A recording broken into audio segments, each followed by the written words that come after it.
Hörmətli xanım sədir, hörmətli deputatlar, xanımlar və cənablar, bugün Azərbaycan öz tarixinin ən şərəfli və qürurverici dövrünü yaşayır. Prezident Müzəffər Ali Başkomandan Cənab İlham Əliyevin rəhbərliyi ilə 5 il əvvəl əldə olunan möhtəşəm tarixi zəfər, ərazi bütövlüyümüzün təmin edilməsi, 3 il əvvəl isə ölkəmizin bütün əraziləri üzərində dövlət suverenliyinin tam bərpası, əbədi qürur mənbəyimiz olmaqla regionda yeni reallıqlar yaradıb. Qələbənin nəticələrinin diplomatik nailiyyətlərlə möhkəmləndirilməsinin təzahürü olaraq dövlətimizin başçısının bu ilin avqust ayında Vaşinqton səfəri, Ağ Evdə imzalanan sənədlər, bölgəmizdə sülh, sabitlik və əməkdaşlıq mühitinin qurulmasına xidmət edən mühüm tarixi hadisədir.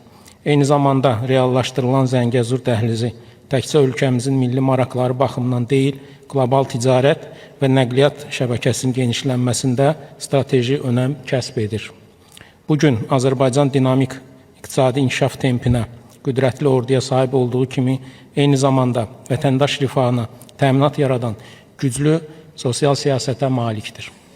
Azərbaycan Respublikasının prezidenti tərəfindən müəyyən edilən siyasətə uyğun olaraq əhalinin sosial rifahının yaxşılaşdırılması, sosial müdafiənin güclənməsi, hər bir vətəndaşımıza layiqli həyat səviyyəsinin təmin edilməsi məqsədi ilə geniş islahatlar proqramı icra olunur və ardıcıl tədbirlər davam etdirilməkdədir.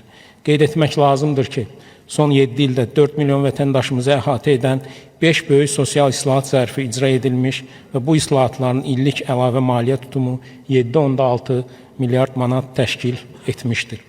Cari ildə 5-ci sosial islahat zərfi çərçivəsində 1 yanvar tarixindən minimum əmək haqqı 16% artırılaraq 400 manata, 1 fevral tarixindən isə minimum pensiya 14,3% artırılaraq 320 manata çatdırılmışdır.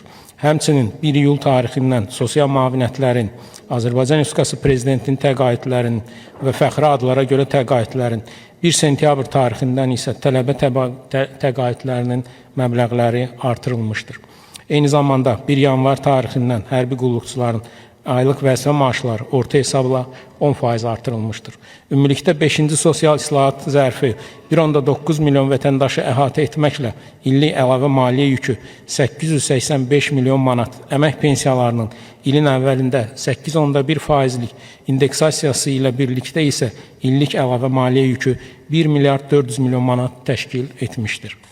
Aparılmış islahatların nəticəsidir ki, cari ildə əhaliyə pensiya ödənişləri ötən illə müqayisədə 10%, pensiyaların orta məbləği isə 9% artaraq 540 manat, yaşa görə pensiyanın orta məbləği isə yenə də 9% artaraq 576 manat təşkil etmişdir.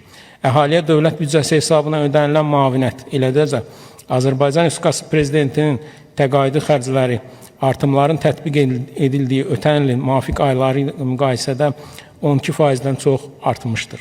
Növbəti ilin dövlət büdcəsində sosial yönümlü xərclər 2025-ci illə müqayisədə 236 milyon manat və yaxud 1,4% çox olmaqla 17 milyard 146 milyon manat təşkil edir. Sosial yönümlü xərclərin dövlət büdcəsində xüsusi çəkisinin 41,1% olması nəzərdə tutulur ki, bu da son 7 ildə müvafiq istiqamətə ayrılan vəsaitin həcminin 2,2 dəfə artımı deməkdir.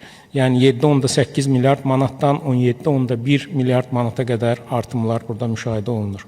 Bununla yanaşı 2026-cı ilin dövlət büdcəsində sosial müdafiə və sosial təminat xərclərinin 4 milyard 873 milyon manat həcmində olması proqnozlaşdırılır.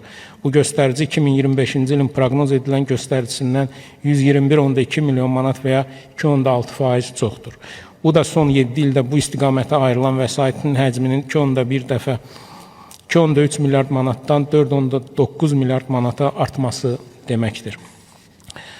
2026-cı ilin dövlət büdcəsində sosial müavinət, təqaüd və kompensasiyalar üçün 2 milyard 144 milyon manat və 178,5 milyon manat və ya əvvəlki illə müqayisədə 9,1% çox vəsait nəzərdə tutulmuşdur. Həmçinin növbəti ilin dövlət büdcəsində ünvanlı dövlət sosial yardımı üzrə 465 milyon manat, haqqı ödənilən ictimai işlərin təşkili üzrə isə 141,7 milyon manat vəsait qoyulmuşdur. Əlavə olaraq növbəti ildə reabilitasiya vasitələrinin alınmasına 31,7 milyon manat, şəhid ailələrinin, müharibə əhalilərinin mənzillə təminatına 50 milyon manat vəsaitin ayrılması nəzərdə tutulur. Hörmətli deputatlar, büdcə sistemi haqqında və digər qanunverici aktlarına uyğun olaraq Dövlət Sosial Müdafiə Fondunun və İşsizlər Sığorta Fondunun 2026-cı il üçün büdcə layihələri hazırlanmışdır. Müvafiq layihələr növbəti il üçün ölkənin iqtisadi və sosial inkişafı, məşğulluq imkanları, demoqrafik vəziyyəti və əmək ehtiyatları proqnozlarına əsaslanaraq tərtib edilmişdir. Dövlət Sosial Müdafiə Fondunun 2026-cı il üçün gəlirləri 8 milyard 323 milyon manat nəzərdə tutulub ki, bu da 2025-ci ilin proqnoz göstəricilərindən 705,7 milyon manat və ya 9,3% çoxdur. Fondun 2026-cı il üçün gəlirlərinin 79,2% və ya 6,6 milyard manatının məcburi dövlət sosial sığorta daxil olmaları üzrə formalaşacağı proqnozlaşdırılır. Bu isə cari ilin müvafiq göstəricisindən 593,7 milyon manat və ya 10% çoxdur. Büdcədə maliyyələşən təşkilatlar üzrə 2026-cı il üçün daxil olmalar 2,1 milyard manat, qeyri-büdcə təşkilatları üzrə isə 4,5 milyard manat proqnozlaşdırılır. Qeyri-büdcə sektoru üzrə proqnoz edilən gəlirlər sosial sığorta haqlarının 68%-ni təşkil edir. Ümumilikdə 2025-ci ilin təsdiq edilmiş göstəriciləri ilə müqayisədə 2026-cı il üçün büdcədən maliyyələşən təşkilatlar üzrə daxil olmalar 3,6% və ya 73,4 milyon manat. Qeyri-büdcə sektoru üzrə daxil olmalar isə 13,1% və ya 520,3 milyon manat artımla proqnozlaşdırılmışdır. 2026-cı ildə fondun büdcəsinin balanslaşdırılması məqsədi ilə dövlət büdcəsinin öhdəliklərinin maliyyələşdirilməsi üçün dövlət büdcəsindən ayrılan vəsait 1 milyard 700 milyon manat həcmində proqnozlaşdırılır ki, bu da 2025-ci il üzrə təsdiqlənmiş məbləğdən 100 milyon manat və ya 6,3% çoxdur. Onu da qeyd etmək lazımdır ki, dövlət öhdəliklərinin maliyyələşməsi üçün dövlət büdcəsindən ayrılan vəsaitin Dövlət Sosial Müdafiə Fondunun gəlirlərindəki payı 2017-ci ildə 38%-dən 2026-cı ildə 20,4%-ə düşməsi proqnoz edilir. Vurğulamaq istərdim ki, növbəti il üzrə dövlət büdcəsi xərclərinə dəstək göstərilməsi məqsədi ilə Dövlət Sosial Müdafiə Fondunun 2026-cı il üçün büdcə layihəsində fondun əvvəlki illərdə yaratdığı ehtiyatdan 160 milyon manata yaxın məbləğdə vəsait növbəti ilin xərclərinə yönəldilir. Fondun 2026-cı il üzrə ümumi xərclərinin 8 milyard 483 milyon manat həcmində olması proqnozlaşdırılır ki, bunun da 96,6% və ya 8 milyard 196 milyon manatı əhaliyə ödənişlərin payına düşür. Bu göstərici 2024-cü illə müqayisədə 1 milyard 534 milyon manat, 2025-ci illə müqayisədə isə 788 milyon manat çoxdur. Bu məbləğin 7 milyard 993 milyon manatı əmək pensiyalarının, 203,6 milyon manatı isə sosial sığorta hesabına verilən müavinət xərclərinin payına düşür.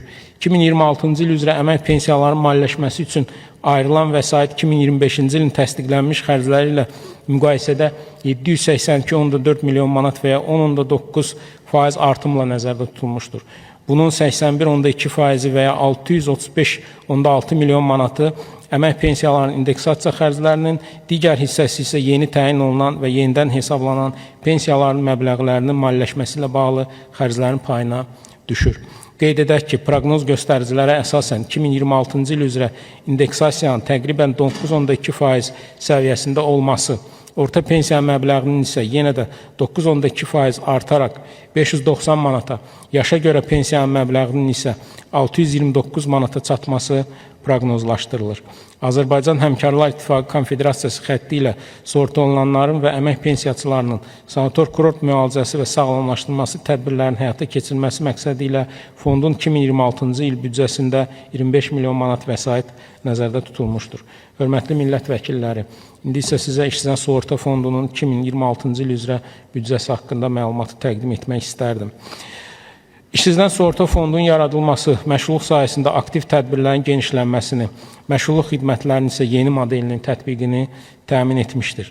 İşsizdən sığorta fondunun 2026-cı il üçün büdcəsi tərtib edilərkən ölkə başçısı tərəfindən təsdiq edilmiş Azərbaycanın 2022-26-cı illərdə sosial-iqtisadi inkişaf strategiyasının və 2030-cu ilə kimi məşğulluq strategiyasının icrası əsas götürülmüşdür.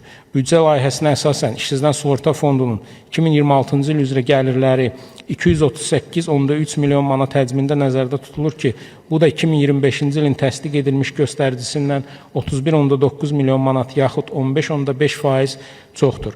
İşsizdən sığorta fondunun gəlirlərinin 236,6 milyon manatı yaxud 99,3% işsizdən sığorta haqları üzrə yığım hesabına formalaşacaq ki, bu da 2025-ci ilin təsdiq edilmiş müvafiq göstəricisindən 30,3 milyon manat və ya 15% çoxdur. Büdcədən maliyyələşən təşkilatlar üzrə daxil olmalar 51,9 milyon manat.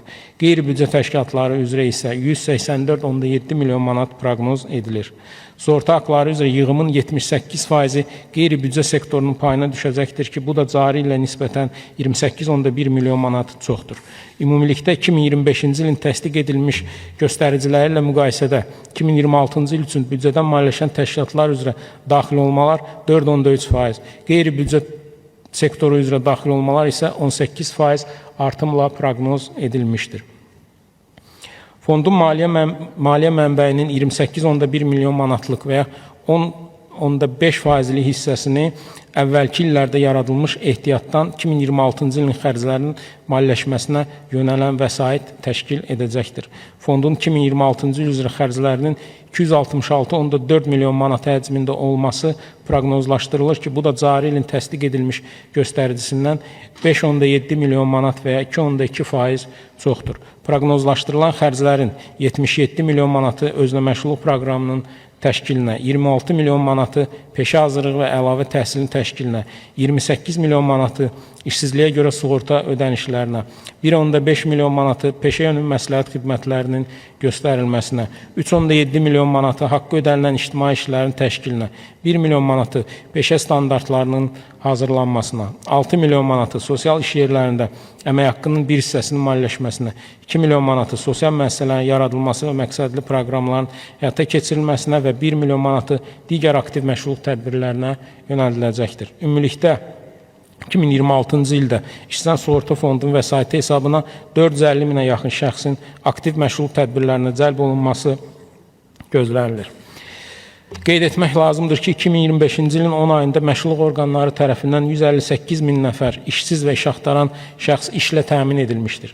2026-cı ildə isə 170 minə yaxın şəxsin işə düzəlməsinə dəstək veriləcəyi gözlənilir. Əhalinin məşğulluğun təmin edilməsində əsas aktiv məşğulluq tədbirlərindən olan özünə məşğulluq proqramı növbəti ildə də davam etdiriləcəkdir və işsizdən sığorta fondunun büdcəsinin xərclərinin 29%-ni təşkil edəcəkdir. Növbəti ildə işsizdən sığorta fondunun vəsaiti hesabına 8 min, Dünya Bankı layihəsi çərçivəsində isə 7 min olmaqla ümumilikdə 15 min ailənin özünə məşğulluq proqramına cəlb edilməsi nəzərdə tutulur. Bu çərçivədə vətəndaşlara təqdim edilən zərflərdə çeşid müxtəlifliyin artırılması məqsədi ilə yeni zərflərin tətbiqinə başlanacaqdır.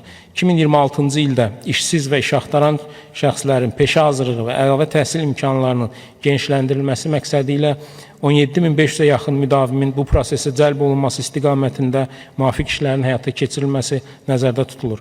Təlim prosesinin Dövlət Məşğulluq Agentliyinin tabeyində fəaliyyət göstərən peşə hazırlığı mərkəzləri, eləcə də özəl tədris mərkəzləri tərəfindən reallaşdırılması planlaşdırılır. Hazırda 175 ixtisas üzrə peşə hazırlığı kurslarının təşkili həyata keçirilir.